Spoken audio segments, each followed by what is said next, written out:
Sí, pues acabamos de escuchar esta entrevista que hizo Rubén Luengas, muy fuerte, acerca de un familiar de un desaparecido, como más o menos el mismo caso de lo que sucedió, que pareciera que lo incineraron, que lo tiraron al río, acerca de las declaraciones que dio el procurador. Y bueno, estamos platicando aquí con María Teresa Espinosa de Venezuela. Eh, ¿Tú estás más familiarizada con este tipo de situaciones? Pues están al lado de Colombia. ¿Cómo viven ustedes, digamos, esta tensión Sí. de los grupos paramilitares y su actuar y cómo funcionan, digamos, porque lo que estamos viviendo ahora es que pareciera que eso se está replicando al interior de México? Sí, y nosotros en Venezuela, yo debo decirles que vivo en el estado portuguesa, es un estado del llano venezolano, alejado del centro norte costero. Estamos a horas, a bastantes horas, pero en territorio y en tiempo es una frontera menor desde la capital de la República. Y aquí mismo, en el Estado portugués, en nuestro llano, han sido detectados, el gobierno revolucionario de Venezuela ha detectado grupos paramilitares. Tenemos ya comprobada, el presidente Maduro lo ha dicho, la penetración en nuestro territorio de grupos paramilitares que han cometido hechos de violencia contra nuestro pueblo.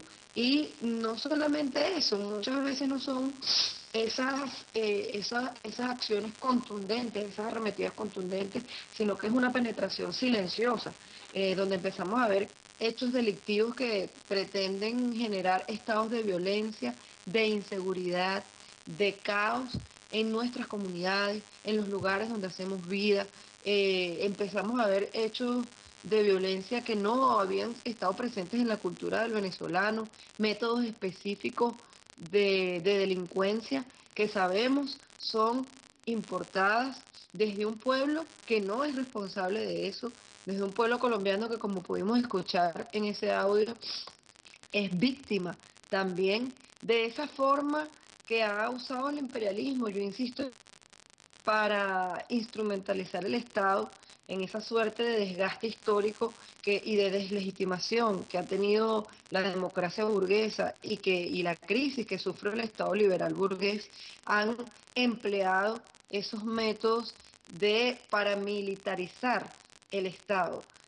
Tiene que ver, por ejemplo, con las empresas de sicarios, de mercenarios, que han enviado desde Estados Unidos a esos pueblos que han sido invadidos por el imperialismo y que ya ni siquiera mandan a sus tropas, sino que tienen empresas específicas de mercenarios para arremeter y someter a esos pueblos. Bueno, así en nuestro continente han venido estableciendo esas estrategias en las cuales es muy fácil para ellos porque al final el Estado y el gobierno que dirige ese Estado se lava las manos, le traspola la culpa y la responsabilidad a esos grupos que ellos denominan irregulares, pero que todos sabemos que a la final cuentan con la venia de esos gobiernos que están al servicio de los intereses económicos y que no son más que una forma por mampuesto, que una forma velada y una forma irresponsable de utilizar esos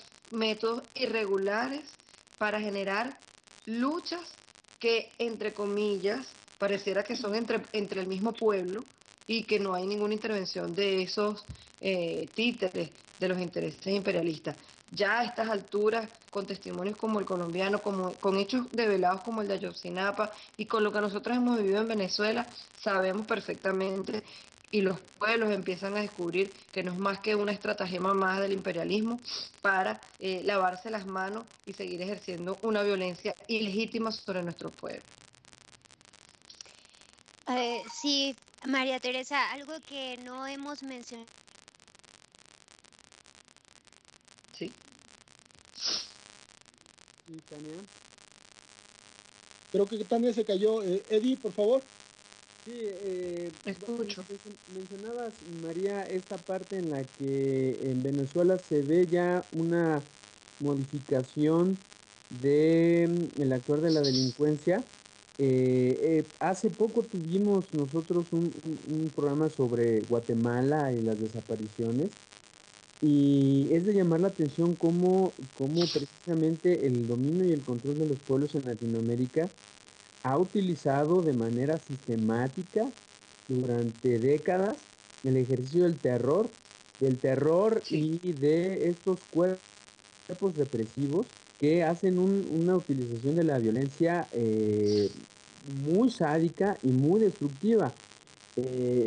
Ahorita en el video escuchábamos el caso de Colombia, que es paradigmático y que lamentablemente México también se está convirtiendo en un ejemplo de ese tipo de violencia que es soportada por el mismo Estado.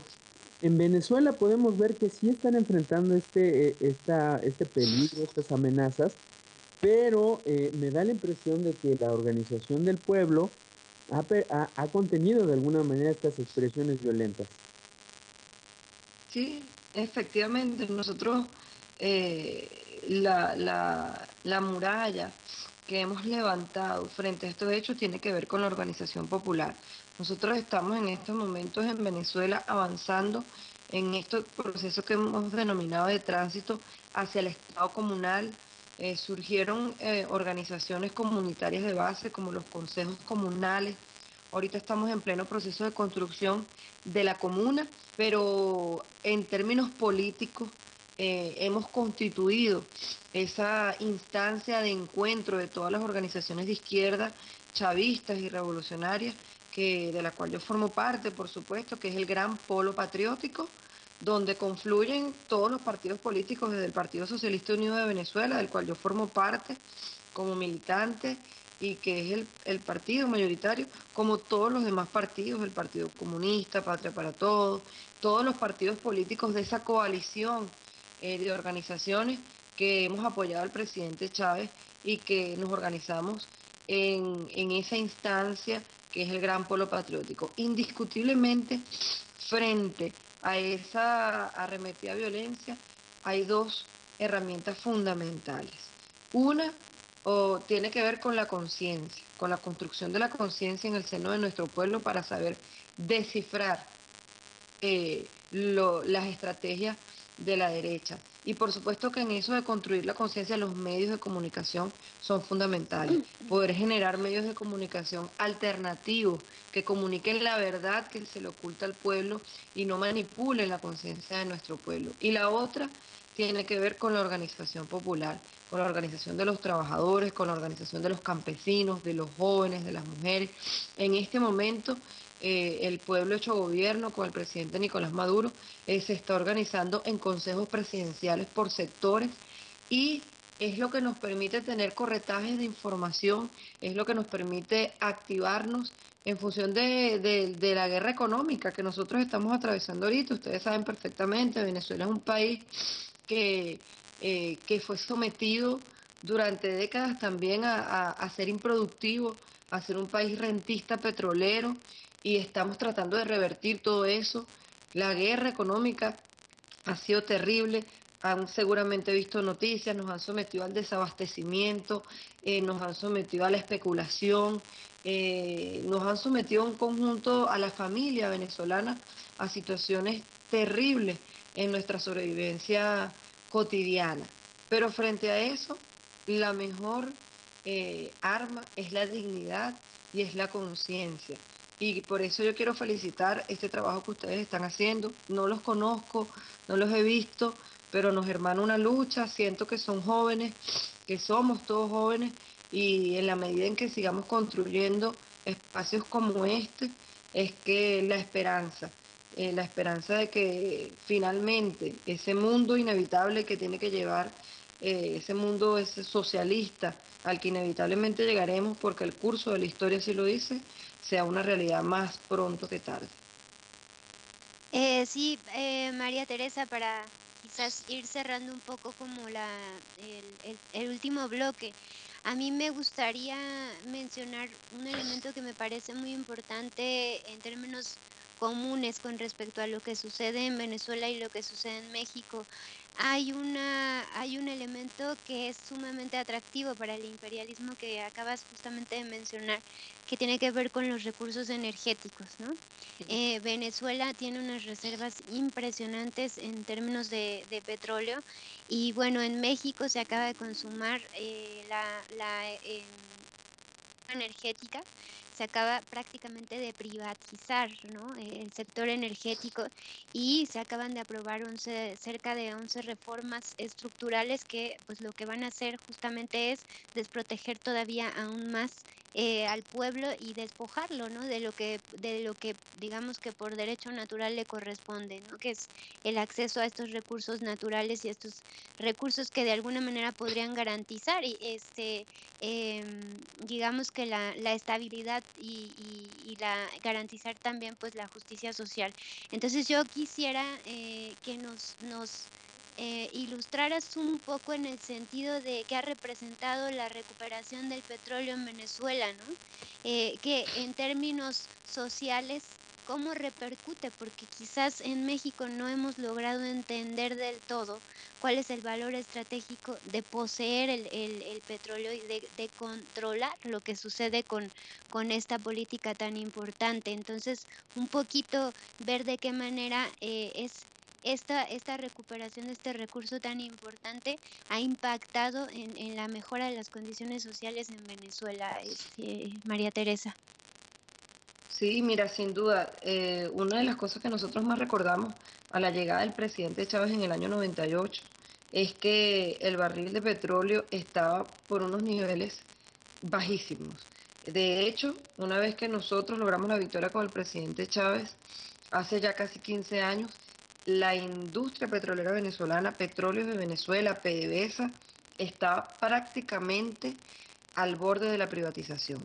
Iba hacia allá. Habían depauperado la industria de tal forma, habían logrado, en alianza con los Estados Unidos, habían logrado llevar la producción petrolera al mínimo, al punto de hacernos creer a los venezolanos que la industria petrolera generaba pérdidas, estaba a punto de quiebre y que la mejor salida era privatizarla. En manos de esos asesores, en manos de esos intereses, estaba el petróleo venezolano, que es un recurso energético que pertenece a todo el pueblo de Venezuela. Y cosas como, por ejemplo, que les puedo contar que las mayores cantidades de reserva nuestras están en petróleo pesado y que los Estados Unidos lo habían calificado como bitumen, es decir, no lo reconocían como petróleo, sino como bitumen, y lo descontaban por eso de nuestras reservas petroleras, pero era porque ya tenían la mirada puesta en privatizar nuestra industria.